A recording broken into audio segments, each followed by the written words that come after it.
Materiales utilizados en la práctica.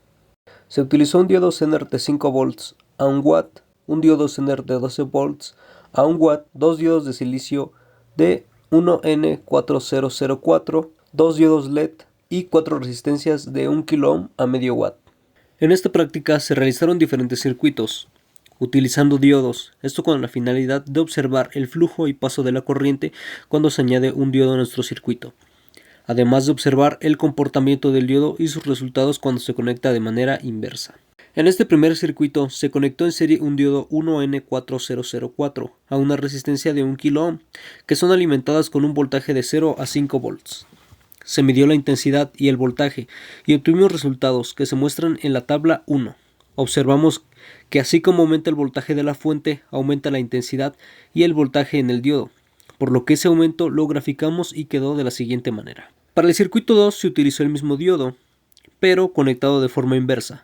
En los valores se puede observar que no hay intensidad en el diodo y el voltaje es muy bajo, ya que al estar conectado de forma inversa, este impide el paso de la corriente y voltaje. Asimismo, en la gráfica obtuvimos solo valores del voltaje, por lo que quedó de la siguiente manera. En el tercer circuito se utilizó el diodo Zener 1N4733A. Se midió la intensidad y el voltaje apoyándonos de un multímetro. Una vez obtenidos los resultados, se graficaron y observamos que al llegar a un voltaje de 8 volts en adelante, los valores de voltaje se mantienen constantes, mientras que los de la intensidad incrementan. Circuito número 4. En esta parte de la práctica usamos el mismo diodo Zener 1N4733A, pero esta vez en polarización inversa. Es importante mencionar que la forma en la que normalmente se usan los diodos Zener es en polarización inversa, ya que el objetivo de estos dispositivos es que trabajen en la zona de ruptura. Los resultados que obtuvimos durante la experimentación, como se pueden observar en la tabla, nos indican que no hay flujo de corriente. Pero, ¿a qué se debe que no hayamos obtenido las lecturas de corriente?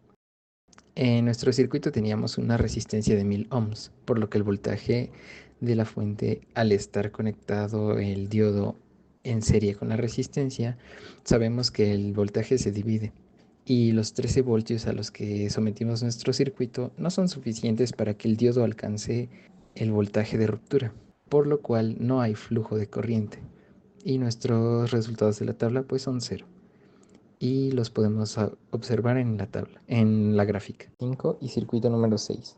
En esta parte de la práctica utilizamos un diodo emisor de luz. El circuito número 5 nos muestra el LED conectado en forma directa y el circuito número 6 nos muestra LED conectado en inversa. Pasando a nuestros resultados obtenidos en la tabla 5, debo mencionar que los datos de corriente no fueron los correctos, puesto que aquel día en la experimentación teníamos un cable mal conectado, por lo cual no tomamos de forma correcta las lecturas de corriente.